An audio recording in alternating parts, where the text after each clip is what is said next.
The late Asmerom Legesse, a notable Gadaa scholar, and the enduring legacy of the Gadaa system, an indigenous African approach to democratic governance. In January 2026, Africa lost one of its quiet giants. Professor Asmerom Legesse, anthropologist, teacher, and bridge between worlds, passed away at the age of 94. His life's work transformed how indigenous African systems of knowledge are understood, studied, and respected. Born in 1931 in Eritrea, Asmerom Legesse devoted decades to the study of Oromo society. At the center of his scholarship stood Gadaa, a complex, living system of governance, law, ethics, and social responsibility developed by the Oromo people over centuries. Today, after his passing, Asmerom's work continues to speak. In classrooms, in community assemblies, and in global debates about democracy, justice, and decolonizing knowledge. The man and the scholar, Asmerom Legesse was trained in Western academic traditions, yet he refused to treat African societies as objects of distant observation.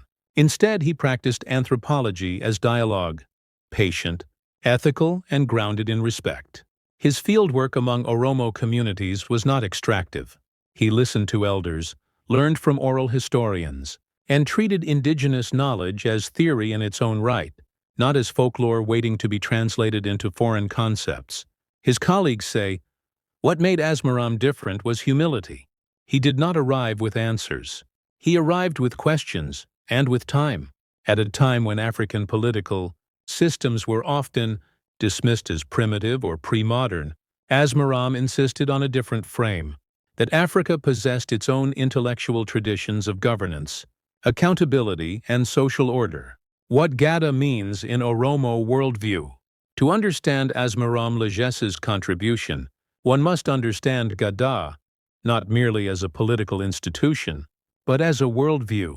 In Oromo thought, Gadaa is a system that organizes life itself. It structures leadership, law, age grades, and moral responsibility across generations. Power is not accumulated indefinitely. It rotates. Authority is not absolute. It is conditional. At its core lies Safuu, the ethical principle that governs right conduct between humans, nature, and the spiritual order. Leadership under Gadaa is judged not by force but by adherence to Safuu. Elders say, Gadaa teaches us that no one rules forever, and no one is above the law. Gadaa operates through fixed cycles, typically 8 years during which leaders are elected, governed, evaluated, and peacefully replaced. Lawmaking, dispute resolution, environmental stewardship, and social welfare are all embedded within this system. Asmerom emphasized that Gadaa is democratic, not in imitation of modern Western democracy, but as an indigenous African form of constitutional governance rooted in consensus, accountability, and collective responsibility. Asmerom Legesse's intellectual contribution. In 1973, Asmerom Legesse published a work that would change African studies. Gadaa, Three Approaches to the Study of African Society. The book challenged prevailing anthropological assumptions by presenting Gadaa as a coherent political theory.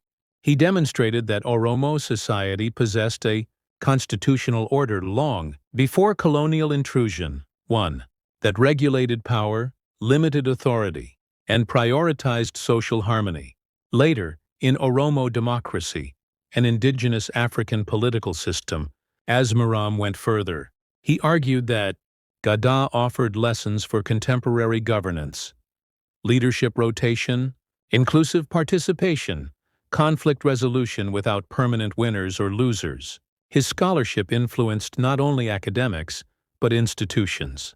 It contributed directly to the recognition of the Gadaa system by UNESCO in 2016 as an intangible, cultural heritage of humanity, an inscription, grounded in Gada's distinctive character as a living, integrated system of governance, law, ethics, and social organization. UNESCO recognized Gadaa as a comprehensive indigenous framework that unites political authority, legal order, social organization, and spiritual life into a single, coherent system. Central to this recognition was Gadaa's cyclical and peaceful transfer of power, structured through fixed age sets, luba, and leadership rotation.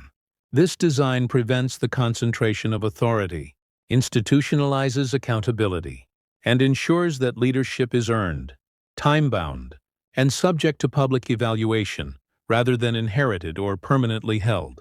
The inscription also emphasized Gadaa's participatory decision-making, rooted in broad consultation and consensus-building through public assemblies, where laws are debated, leaders are questioned, and collective decisions are made openly. Equally significant is Gadaa's normative legal order, which governs conflict resolution, social rights, and restorative justice, prioritizing reconciliation, compensation, and social harmony over punitive measures.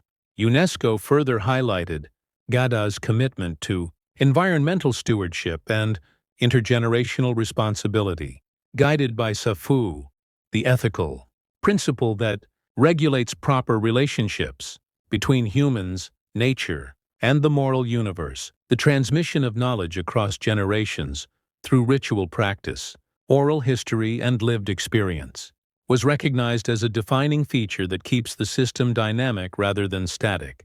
Crucially, UNESCO acknowledged that Gadaa is not a ceremonial relic, but a system that remains active in Oromia today, despite its diminished role in formal state governance due to colonial disruption and post-colonial centralization. Across many parts of Oromia, Gadaa institutions continue to regulate social relations, resolve conflicts, uphold moral order, Safuu, transmit cultural knowledge, and symbolically affirm Oromo concepts of authority, legitimacy, and justice. Among the unique attributes noted in the inscription is Gadaa's institutionalized rotation of power, organized through age sets that assume governing responsibility for a fixed term, traditionally 8 years. Power transfer is peaceful, predictable, and public, marked by major constitutional and ceremonial events.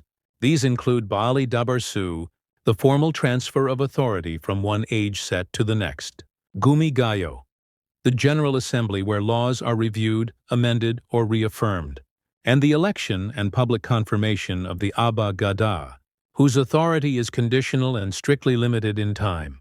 Leaders who violate established norms may be publicly censured, removed, or ritually sanctioned, reflecting an early and sophisticated form of constitutional restraint. By documenting these features with clarity and intellectual rigor, Asmerom Legesse demonstrated that Gadaa is best understood as a living constitutional system, not a frozen tradition. His work positioned Gadaa on the global stage as a uniquely African contribution to humanity's shared heritage, one that continues to shape social life in Oromia while offering enduring lessons on accountability, democracy, ethics, and governance. Yet Asmerom remained cautious. Recognition, he warned, must not fossilize living systems. Gadaa was not a museum artifact. It was a living institution tied to people's dignity and self-rule. Gadaa, colonialism, and modernity. During the late 19th century, the scramble for Africa violently reordered political authority across the continent. European colonial powers dismantled indigenous systems of governance and replaced them with centralized, coercive administrations designed for extraction and control. In the Horn of Africa, a parallel process unfolded internally.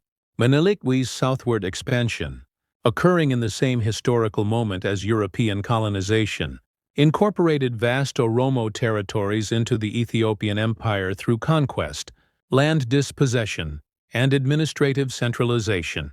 Both external colonial rule and internal imperial expansion disrupted the Gadaa system, an indigenous Oromo governance order built on rotation of power, deliberation, accountability, and popular participation.